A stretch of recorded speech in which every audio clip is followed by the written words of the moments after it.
Love and லவன்லிங்கிறது ஒரு cross cultural romantic drama. இது ஒரு இந்தியாவிலேருந்து போகிற ஒரு மாணவனுக்கும் அங்கே இருக்கும் ஒரு வெள்ளைக்கார பெண்மணிக்கும் உள்ள ஒரு காதல் கதை. முழுக்க முழுக்க ஆங்கிலத்தில் உள்ள ஒரு படம் இது. நம் இசைஞானி இளையராஜா அவர்கள் இதுக்கு பாடல்கள், பேக்ரவுண்ட் ஸ்கோர் அது பண்ணியிருக்காங்க. ஸோ எனக்கு தெரிஞ்சு this is the first time அவர் ஒரு இங்கிலீஷ் ஃபிலிம்க்கு சாங்ஸ் பண்ணது.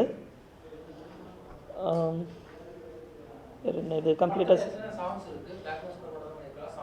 சாங்கும் அவர் தான் பண்ணார். இப்போ பார்த்த அந்த லிரிக்ஸ் வீடியோ, அந்த சாங் அவர் பண்ணது தான்.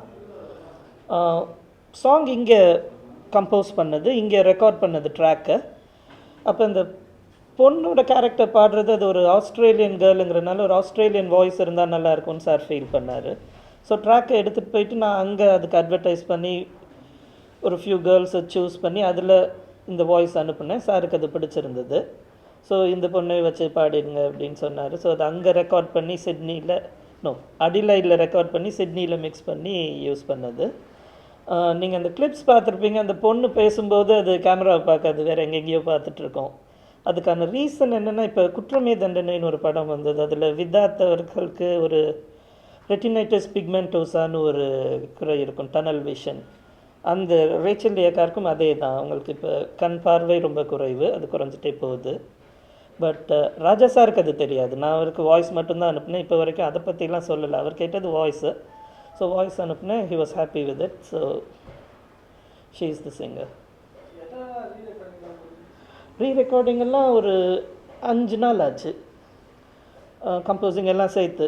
அதுக்கு நான் வெயிட் பண்ண டைம் கூட. பட் எப்போ ஸ்டார்ட் பண்ணாரோ அதுலேருந்து 5 நாளில் ரீரெக்கார்டிங் முடிச்சிட்டாரு. பிரசாத் ஸ்டுடியோ இங்கே தான், சென்னை. ஆர்டிஸ்ட் எப்படி செலக்ட் பண்ணேங்கிறது வந்து, இந்த ரோலுக்கு நான் எல்லா ரோலுக்குமே அட்வர்டைஸ் பண்ணியிருந்தேன். ஆஸ்திரேலியாவில் ஒரு வெப்சைட் இருக்குது ஃபார் ஆக்டர்ஸ். ஸோ அதில் நான் இந்த ரோல்ஸ்க்கு ஆள் தேவைன்னு பண்ணேன். அவங்க எல்லோரும் அப்ளை பண்ணாங்க. அதில் அந்த கேர்ள் ரோலுக்கு தான் நிறைய அப்ளிகேஷன்ஸ் வந்தது. பிகாஸ் ஆஸ்திரேலியன் கேர்ள் அப்படின்னும் போது. பட் அது ஆல்மோஸ்ட் ஒரு 150 அப்ளிகேஷன்ஸ் அந்த ஒரு ரோலுக்கு வந்தது.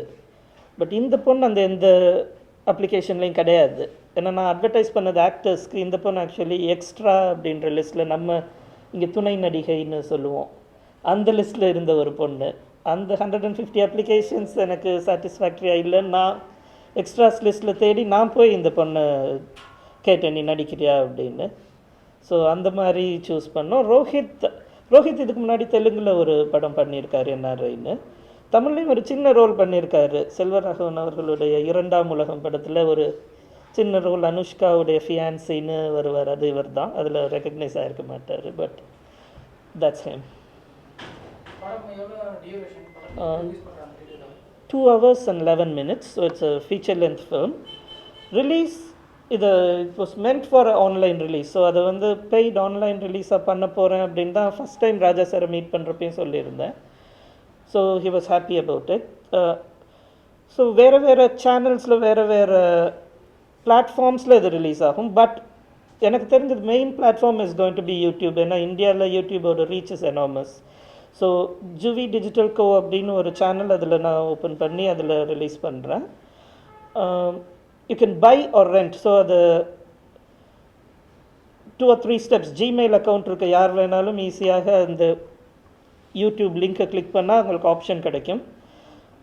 Credit card, debit card, bank accounts வச்சு it's digital India. So you don't need cash to watch this movie. It can be done. Rent அப்படின்னும் போது you can watch it for 72 hours. There's no limit in number of times. எவ்வளோ தடவை வேணாலும் அதை பார்க்கலாம். By option வந்து உங்கள் அக்கௌண்ட்லேயே அது எப்போவுமே இருக்கும். So you can stream it whenever you want when you go into your account. So அந்த மெத்தடில் தான் இது இந்தியாவுக்கு நான் ப்ரமோட் பண்ணுறதா இருக்கேன். But still YouTube paid movies அப்படிங்கிறது சில நாடுகளில் கிடையாது. மெயின் நாடுகளில் இந்தியாவில் உண்டு, யூஎஸ்ஏ, யூகே, ஆஸ்திரேலியா, கனடா, இங்கே உண்டு. பட் மிடில் ஈஸ்டில் கிடையாது, சிங்கப்பூர், மலேசியாவில் கிடையாது. ஸோ அவங்களுக்கு வைமியோ ஆன் டிமாண்டுங்கிற பிளாட்ஃபார்ம்லையும் விஹெச்எக்ஸ்ன்ற பிளாட்ஃபார்ம்லையும் ரிலீஸ் பண்ணுறோம். ஸோ யூடியூப்பில் உள்ள அட்வான்டேஜ் அந்தந்த லோக்கல் கரன்சியில் பே பண்ண முடியும், அந்த லோக்கல் அக்கௌண்ட்ஸை வச்சு. வைமியோவில் லோக்கல் அக்கௌண்ட்ஸை வச்சு பே பண்ண முடியும், but it will be in US dollars, but it it the same price, just a conversion.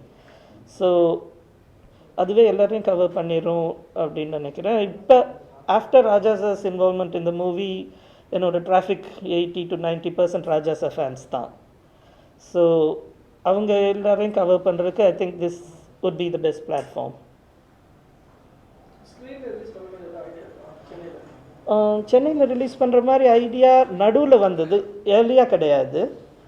But படம் இது பண்ணிட்டு ஃபெஸ்டிவல்ஸ்லாம் போடும்போது அங்கே பார்த்துட்டு அட்லீஸ்ட் ஒரு வீக்கெண்டாவது சென்னையில் நீங்கள் ரிலீஸ் பண்ணலாமே அப்படின்னு கேட்டாங்க. அப்போ நான் இங்கே ஒரு பெரிய டிஸ்ட்ரிபியூட்டர் அவர்களையும் காண்டாக்ட் பண்ணேன், அவரும் பண்ணித்தரேன்னு சொன்னார்.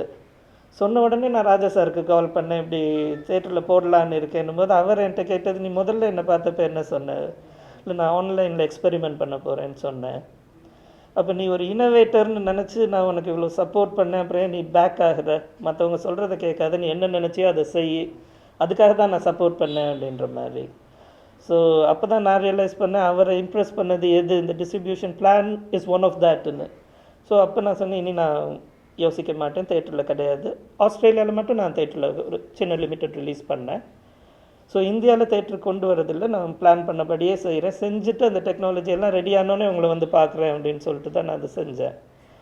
அப்போ அவர்கிட்ட நான் கேட்ட ஒன்று, ஆன்லைனில் பண்ணுறதுன்னா அதுக்கு முன்னாடி நான் ட்ரையல் பார்க்குறதுக்காக எனக்கு சவுண்ட் ட்ராக்கை என்கிட்டே கொடுத்துருங்க, அதை நானே ரிலீஸ் பண்ணுறேன் இதே சேனலில் அப்படின்னு.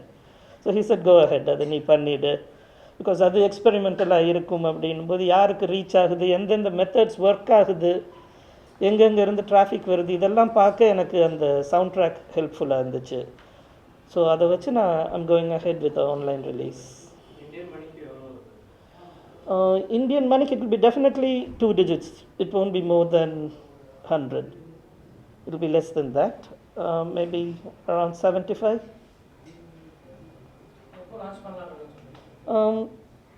இந்த ஃப்ரைடே November 18th லான்ச் பண்ணிடலாம் அப்படின்னு நான் பிளான் பண்ணியிருக்கேன். இந்த technology is ready, it's just waiting for the click.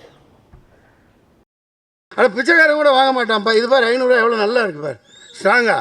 மழையில் நினைஞ்சா நடையும் போயிடல, சாயம் போச்ச மாதிரி டூப்ளிகேட் நோட்டு மாதிரி இருக்குது, சினிமா நோட்டு மாதிரி இருக்குது. March 31 வரைக்கும் இந்த புதிய நோட்டை கொண்டு வர போகிறோம், இது செல்லாதுன்னு சொல்லி ஒரு சிஸ்டமேட்டிக்காக சொல்லி பண்ணோம். அதாவது 5 நாளில் டோட்டல் கலெக்ட் சினிமா ஏன் போவாங்க, யார்கிட்ட நோட் இருக்குது? சினிமா பாதிச்சிருக்கு, டிசிஆர் ஃபுல்லாக போச்சு, கலெக்ஷன் போச்சு. இப்போ நம்ம ஃபங்க்ஷன் எடுத்து லட்சக்கணக்காக செலவு பண்ணுறாரு, அதனால தான் நம்ம இங்கே இருக்கோம். எவனா 1000 கோடி 5000 கோடி லட்சம் கோடி வச்சுருக்கவன்லாம் டாலரில் மாற்றி வச்சுருக்கான், அவன் எவனா வந்து க்யூவில் நிற்கிறானா?